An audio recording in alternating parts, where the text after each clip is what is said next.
Caesar 4.32.4. This is a hard sentence. No question about it. There's that word some people struggle with, and you can see in this footnote I say down here, ignore this word, which it's a connector. It means for as an adverb, but we can't ignore it. And this is not the relative pronoun. This is the conjunction because. So that starts a subordinate clause which doesn't end until here. That's pretty tough to get. So, and I noticed a lot of students are like taking out these prepositional phrases. That's a great way to do it. Here you go. In Silvies, get rid of those. That helps a little bit. Not too much, though. So I'll just cut to the chase here. Here's our main verb, which means they hung around, they lurked in the forests. And the subject of that is back here.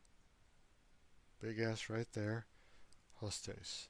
The enemy concealed themselves or lurked in the forest at night. All right, now I'm going to go in this direction now. Here's a perfect passive participle. It's modifying hostes. And you can see that works out. Nominative, nominative, plural, plural, masculine, masculine. It is a deponent verb. You can see that down in the notes here, suspicor, suspicari. So even though it has an active form, even though it has a passive form, it has an active meaning. So the enemy, suspecting, well, that's a head verb. And inside that head verb, you've got an indirect statement.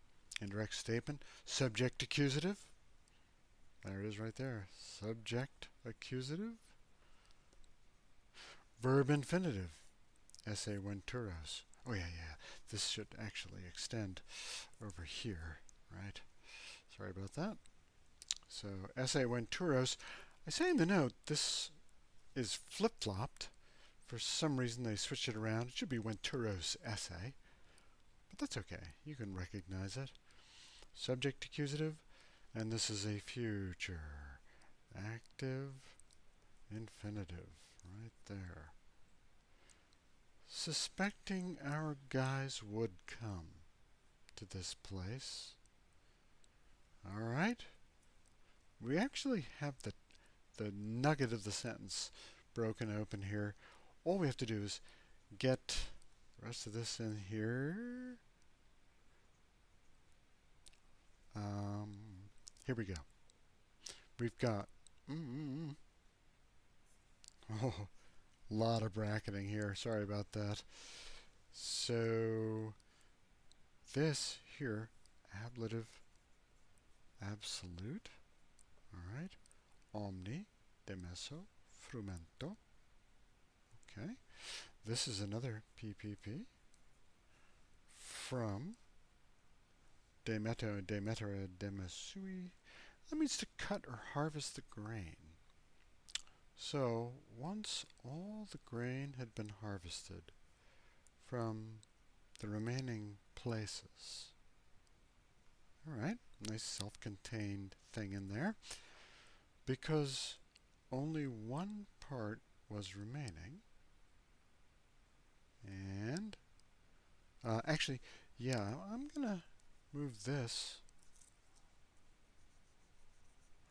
You can do it either way, but I really think this because part ends here. Because there was just one part remaining. And then we'll move on, almost like a cut there.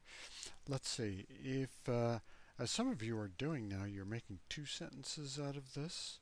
So here you could say, only one part of the grain was remaining because all the grain from the remaining parts had been cut. Period. And then go on to the next part. The enemy suspecting our men would come to this place, hung around in the night in the forests. So yeah, this is a great example of a sentence where you can cut it in half. You can almost make three sentences out of this and get that ablative absolute to be a separate sentence there. This part right here is probably the easiest part. One part was remaining. But everything else is pretty hard in here. We've got a big indirect statement right up here. Nostros esse venturos. That's your indirect statement there. The subject accusative, the verb infinitive. So ablative absolute here. Lots going on in this sentence.